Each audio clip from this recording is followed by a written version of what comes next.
Aqui estamos juntos fazendo a leitura do livro Eustáquio, 15 séculos de uma trajetória. Esse livro foi organizado por Abel Glasser e orientado pelo espírito de Caibar Schutel. Capítulo 13. A Abadia dos Beneditinos. Após semanas de intenso sofrimento, provocado por contínuas sessões de tortura, desencarna o jovem aristocrata Ricardo Igor von Biller. Imediatamente recepcionado por mensageiros do alto, afasta-se da fúria de entidades inferiores, aliadas a Giscard, do outro plano da vida, que insistiram em obsediá-lo. Suas dívidas serão resgatadas em outra oportunidade, a critério da sabedoria divina, embora tenha sido, desde logo, liberto da obcecada sede de vingança de seus algozes do plano imaterial. Realizado ao saber da notícia da morte de seu declarado inimigo, o monge Victorius celebra a data histórica. Mal sabe ele, não é, amigos? Continuando, na região de Estrasburgo nasce Klaus Augusto von Biller, filho de Ricardo e Gabriele, cercado pelo carinho e pela atenção de seus avós paternos. Apesar de receber o nome da família von Biller, o menino, na realidade, é filho de Giscard, vítima da traição que desonrou o casamento de seus pais. Indignado com a covarde morte imposta ao seu filho primogênito dos domínios beneditinos, o duque de von Biller, fidalgo germânico, retira dos cuidados maternos, ainda em tenra idade, seu neto Klaus, visando educá-lo e criá-lo sob a direta orientação. Apesar de sofrer enorme desgosto, Gabriela, consciente dos erros que cometeu, não opõe nenhum obstáculo às pretensões do avô. Decorre tranquilo o período da infância de Klaus, embora sempre educado a odiar os franceses, em especial os beneditinos, que tiraram brutal e covardemente a vida de seu pai. Cruelmente conduzido pelas rígidas mãos do duque, o menino forma-se militar e desde cedo frequenta as fileiras do exército germânico. O avô planeja detalhadamente a vingança que irá impor a Giscard no futuro, através da espada bem treinada de seu neto Klaus, que atinge a maioridade enrijecido espiritualmente e sem qualquer ternura em seu coração. O único objetivo de sua vida é satisfazer a ânsia de desforra do duque von Biller. Recebe do avô, um dos nobres mais ricos da região, o título tão aguardado de comandante das tropas do ducado de Ruhr. Ao seu lado, encontra apoio do jovem oficial Günther, que lhe tributa servil dedicação e exemplar admiração, e uma relação por demais íntima, que por vezes chega a consternar a sociedade da época.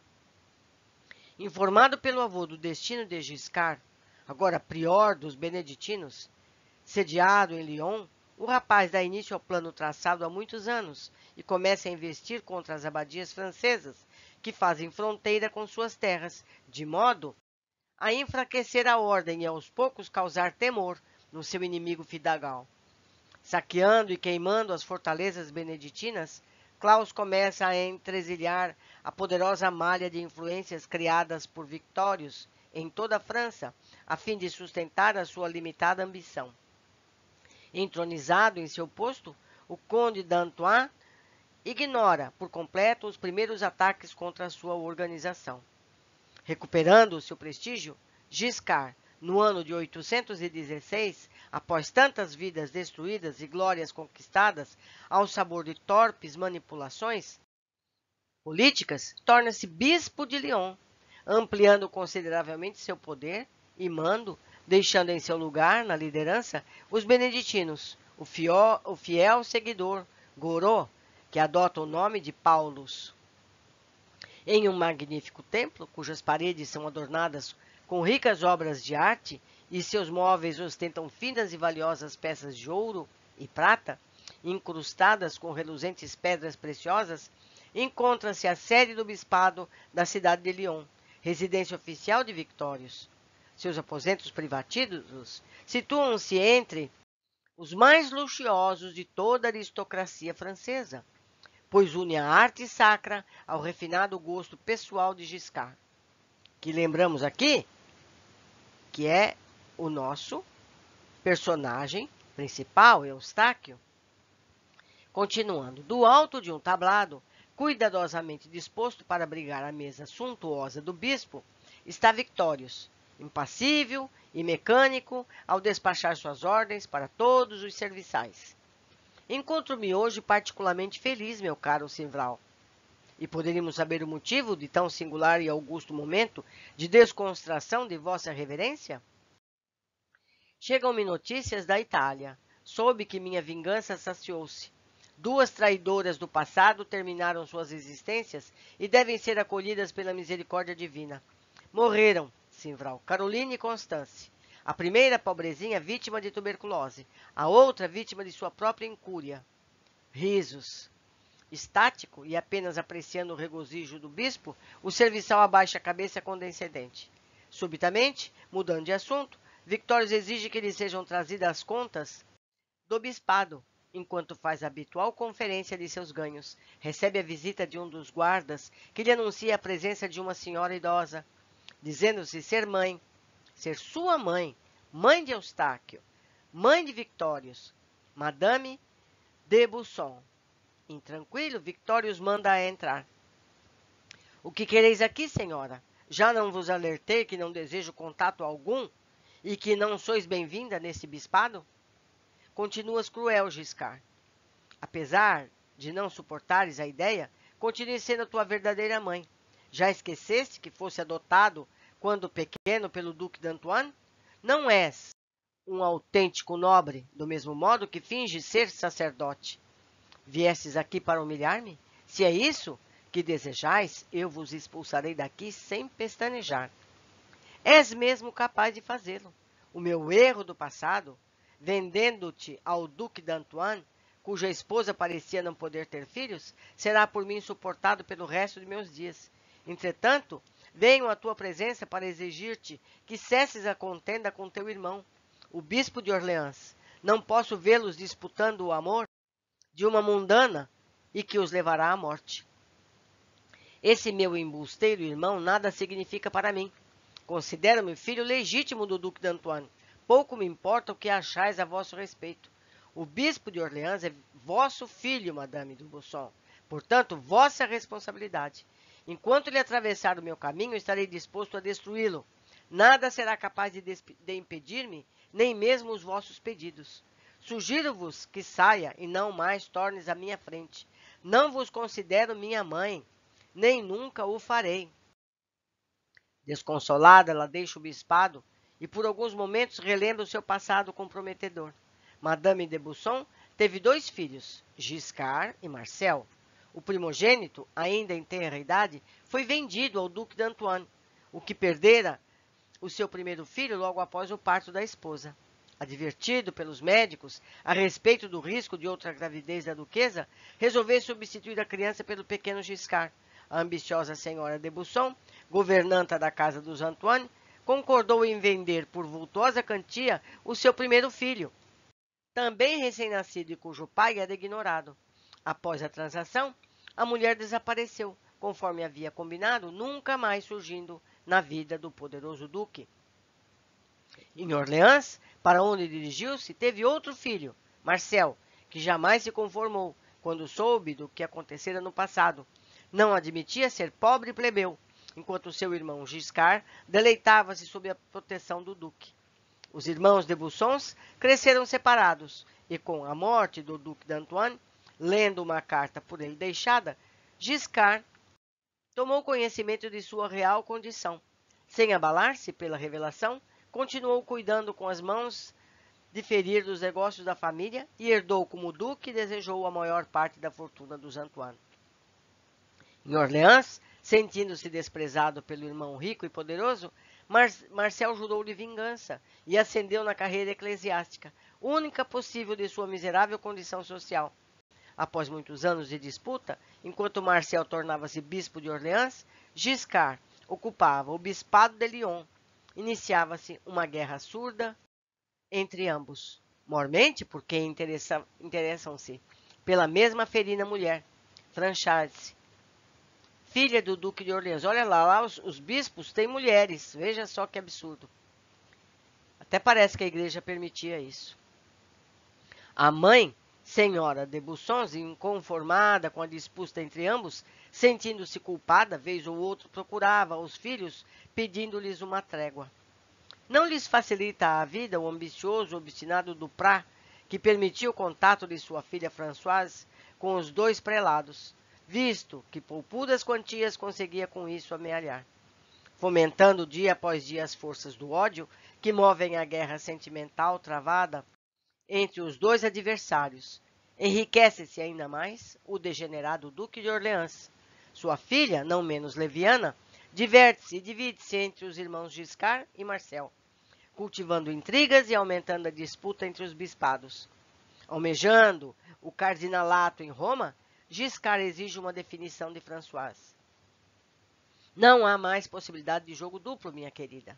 Até hoje suportei a tua inconstância, mas acredito ser hora de decidir de qual lado pretendes ficar. Mesmo que eu sofra com a nossa separação, não pretendo mais admitir a tua divisão.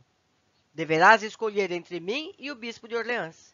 Oh, amado Giscard, eu não poderia fazer essa escolha. Amo-vos com igual intensidade. Sabes que para mim seria a morte separar-me de qualquer um. Chega desse palavreado inútil.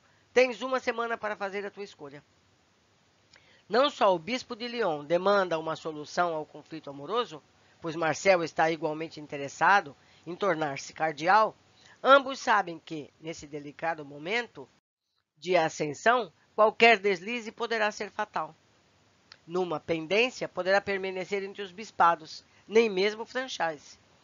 Pressionada a uma decisão, a moça indecisa consultou o pai.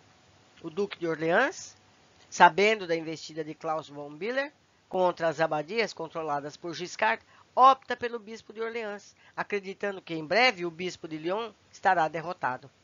Instalado o pacto em Orleans entre o bispo e o duque, o golpe é duramente sentido por Giscard. A moça afasta-se de Lyon e consigo leva importantes documentos do bispado, entre eles mapas e roteiros de acesso a muitas abadias controladas por Antoine. Inconformado e pretendendo uma revanche imediata, o prelado determina que Françoise seja assassinada. Suas ordens são seguidas à risca. 2 dias depois, o corpo da jovem é encontrado boiando às margens do Sena, próximo a Paris. Seu pai ensandece e uma tríplice aliança forma-se contra Giscard. Klaus investe pelo leste, Orleans pressiona Lyon pelo oeste. Insistente, Madame de Busson procura agora o filho Marcel. Meu filho, pretendes com essa guerra contra o teu irmão conduzir-me ao desespero? Sabeis, minha mãe, que ele não é digno de pena. Traiu-nos a confiança quando poderia nos ter ajudado. Experimentei a miséria e o sofrimento por conta de seu egoísmo obstinado. Bem sabes que ele não teve escolha. Foi minha própria ganância que o levou àquela situação. Não é preciso que eu te relembre o passado. Marcel, sabes que fui eu a causadora da nossa separação. Não me importam vossas explicações. Ele soube que éramos irmãos e jamais estendeu minha mão. Nunca o fez. A vida toda invejei-lhe a sorte. Queria eu ter sido vendido ao duque. Que bobagem proferes agora? Tu não és o majestoso bispo de Orleans? Não conseguiste tudo o que querias? Por que sustentar agora uma contenda contra teu irmão? Lamento, minha mãe, que o ódio por Giscard tenha um fundo mais complexo e arraigado do que uma simples disputa por postos da igreja. Levarei até o fim minha ânsia de destruí-lo, mesmo que para tanto tenha que aborrecer-vos. Desprezas o que tua mãe diz. Ambos são idênticos no pensar e no agir. Frios e calculistas, ambiciosos e cruéis. Amargarei todos os dias de minha vida por ter criado 2 verdadeiros demônios, hoje travestidos em sacerdotes. A partir de hoje não tenho mais filhos, nem sou mais a vossa mãe. Como quereis, madame. Encerrada abruptamente a conversa, a senhora de Bussons parte a Paris e, inconformada, chama a si toda a responsabilidade da situação criada entre seus filhos. Enclausurada no remorso, a mulher desaparece por completo da vida dos prelados de Lyon e Orleans e não acompanha o final mórbido daquela contenda. Na Itália, algum tempo antes, uma grande festa realiza-se no pátio interno de um convento na cidade de Veneza. As freiras agitam-se de um lado para outro para bem recepcionar os membros da sociedade local que destinam poupudas contribuição para as obras da igreja. Durante a realização do evento, animado por um conjunto florentino de música sacra, uma noviça passeia calmamente entre a multidão. Enquanto aprecia os cânticos e reflete sobre a sua própria existência, Constância, aquela altura conhecida como Irmã Melina, mistura-se cada vez mais entre os presentes, quase deixando de lado a seriedade do hábito. O passeio é descompromissado e, até certo ponto, descuidado, pois não percebe estar sendo seguida pelo monge Peter, enviado de Lyon para tirar-lhe a vida. Tão logo descobriu o paradeiro da ex-esposa, Giscard mandou uma sécula cumprir a sua promessa de muitos anos antes.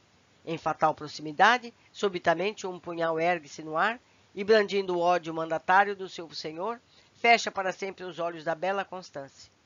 A notícia corre à Europa e em poucas horas chega ao conhecimento do bispo de Lyon, que, feliz, celebra a ocasião com seu auxiliar, Simvral.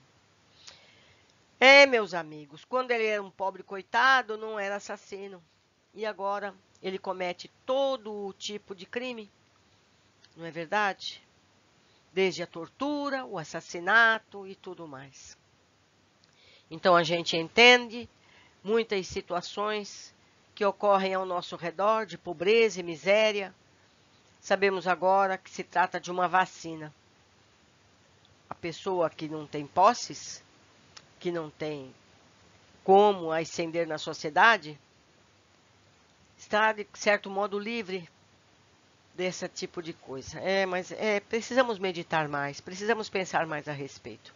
E esse livro bem é esse mistério. Um abraço a todos e nos encontramos novamente no nosso próximo capítulo.